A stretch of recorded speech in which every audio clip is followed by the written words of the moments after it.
Eh bien bonjour à tous, aujourd'hui on se retrouve pour une nouvelle vidéo où on va regarder les résultats de Meta. Là on peut voir que sur l'année 2025 en termes de revenus il y a une augmentation de 22% par rapport à l'année 2024. Donc on est passé à 200 milliards par rapport à 164 milliards. Par contre les dépenses ont elles aussi augmenté, elles ont augmenté même plus vite que le chiffre d'affaires. Donc là on a 24% de croissance sur les dépenses et donc avec une marge opérationnelle qui se contracte un petit peu. On voit aussi qu'en termes des EPS, il y a eu une légère baisse, hein. On est passé de 23,86 à 23,49, donc une baisse de 2%. Et cette baisse, elle est surtout due à un taux d'imposition qui a été élevé cette année. On voit que là, il est de 30%, alors que sur l'année 2024, il était de 12%. S'il n'avait pas payé ces 30%, les bénéfices par action seraient probablement beaucoup plus élevés que ça.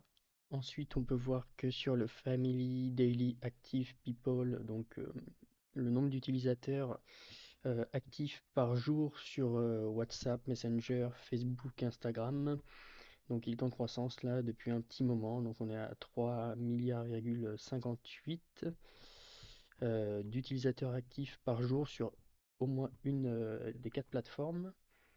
Et on voit qu'en termes d'impression des publicités, on a une grosse croissance aussi, que ce soit sur le monde entier, sur chaque segment. L'Europe de 5 à 13% en glissement annuel, 6% US-Canada à 13% et 10% à 24% pour l'Asie. Donc ensuite, si on va voir le cash flow statement, on voit que sur l'année 2025, il y a un cash flow opérationnel de 115 milliards. Qu'est-ce qu'on voit d'autre? On voit qu'il y a quand même 20 milliards de SBC. Bon, il y en avait 16 l'année dernière, hein, donc là on est à 20. Ensuite, grosse augmentation au niveau du CAPEX. On est passé de 37 milliards à 69 milliards sur un an, donc c'est énorme, hein, ils ont presque doublé. Et donc si on calcule le free cash flow pour Meta, ça nous donne un free cash flow sur l'année 2025 de 46 milliards. Et si on ajuste des SBC, bah, ça nous donne plus que 26 milliards. Donc on a entre 40 et 50% de SBC qui vont composer le free cash flow, quoi. C'est assez élevé.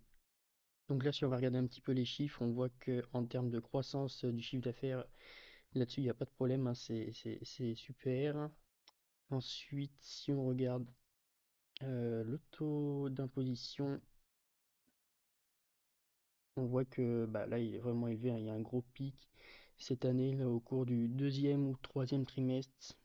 Ils ont payé une grosse taxe qui a qui a fait un trou dans leur bénéfice trimestriel.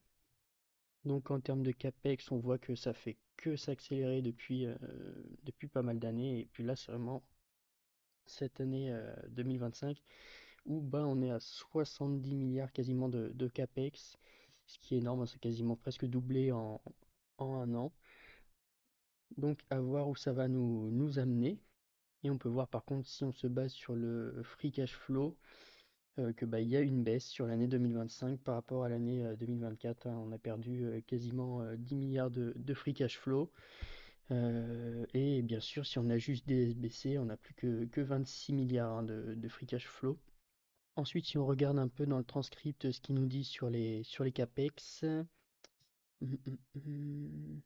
Oui, donc on peut voir que les dépenses vont encore augmenter. En termes de CAPEX, on va être entre 115 et 135 milliards sur l'année 2026.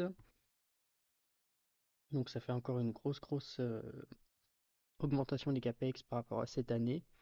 Et que ça va être principalement mis dans leur Meta Super Intelligence Lab. Et par contre, ils disent que même s'il y a un gros investissement en infrastructure, comme ils l'ont dit plus haut là avec leur CAPEX, en 2026, bah, il y aura quand même un revenu opérationnel qui sera supérieur à celui de 2025, ce qui permettra de couvrir une partie de ces dépenses. Donc ensuite, pour les retours aux actionnaires, on peut voir qu'il y a eu un dividende qui a été payé, qui est en augmentation. Et par contre, il n'y a pas eu de rachat d'actions ce dernier trimestre-là. Donc après, au vu de la valorisation, on est à 39 fois le free cash flow. Et encore en comptant du coup les SBC, sinon on est plus haut, hein. Donc bah, c'est très cher, c'est fortement valorisé. Donc je suis pas sûr que ce soit la meilleure opportunité pour le management de racheter ses actions à ce moment-là. Donc bah, à voir ce que ça va donner, hein. Pour conclure, ce qu'on peut dire sur les résultats de Meta, il y a une forte croissance du chiffre d'affaires avec une contraction de certaines marges, baisse du bénéfice, mais du coup qui est due à un taux d'imposition qui est assez élevé sur cette année 2025, mise en pause des rachats d'actions, mais au vu de la valorisation, c'est pas énormément inquiétant. Par contre, là où il faut faire attention, bah, c'est au niveau des capex qui ont quasiment doublé pour atteindre 70 milliards à peu près sur cette année 2026. Et au niveau de la valorisation, du coup, bah, Meta est toujours trop cher pour investir dedans. Voilà. On va passer au résultat de Mastercard. Donc pour Mastercard, hein, donc c'est assez solide, hein, comme d'habitude. On voit qu'il y a une croissance des revenus entre 15 et 16%, selon quoi on se base sur l'année 2025 par rapport à l'année 2024. Les dépenses ont quant à elles augmenté que de 10%. Bon, après, si on prend le non-GAAP, on est à 14%, mais voilà, entre 10 et 14%, donc c'est toujours moins vite que le revenu. Donc on a vraiment un levier opérationnel et ça se ressent bah, sur l'operating income qui augmente alors plus vite que les revenus, hein. Donc après, on a une croissance des bénéfices par action entre 15 et 19% quoi, sur l'année 2025, donc ce qui est excellent, hein. Si on décompose le revenu, il y a 12% de croissance sur les réseaux de paiement et on va avoir 26% de croissance, donc ça c'est top, hein, c'est énorme, sur tout ce qui va être les services annexes que propose Mastercard à côté de son réseau de paiement, quoi. Si on va voir un peu le cash flow statement, sur l'année 2025, on a 17 milliards de cash flow opérationnel. Combien on a de SBC? On a 597 millions, donc bon, c'est rien du tout, hein. Et en termes de CAPEX, on a 489 millions. Et on va avoir aussi 726 millions pour tout ce qui sont leur logiciel, le fonctionnement de logiciel. Là, on peut ajuster en free cash flow pour l'année 2025, 15 milliards 836 millions, donc en retirant le CAPEX, et si on ajuste aussi des SBC, on peut voir qu'ils ont bien payé des dividendes, il y a eu des rachats d'actions comme d'habitude. Dans le retour du capital aux actionnaires, on peut voir qu'il y a eu 6,4 millions d'actions rachetées sur ce dernier trimestre 2025 et, et 684 millions en dividendes. Donc ensuite, je voulais voir ce qu'ils allaient dire sur les rate caps, donc le plafonnement des taux d'intérêt à 10%. Donc pour Mastercard, c'est pas eux qui prêtent de l'argent, donc ça ne va pas les impacter directement, ça va plus impacter les banques.